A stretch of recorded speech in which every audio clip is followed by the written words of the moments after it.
Hai semuanya, saya Tung Tung Tung.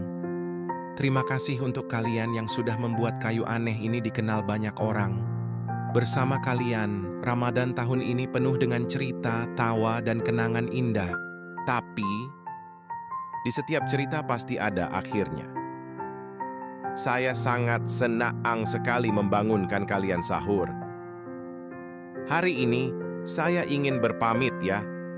Jujur, hati ini berat, sedih rasanya meninggalkan kalian semua. Namun inilah jalan yang harus saya tempuh. Terima kasih untuk setiap momen yang kalian berikan.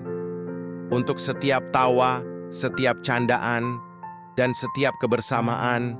Semoga kita bisa bertemu lagi di Ramadan tahun depan, di bawah cahaya lampu pos ronda, di malam yang penuh kehangatan. Sampai jumpa lagi teman-teman di Ramadan tahun depan. Tung Tung Tung pamit.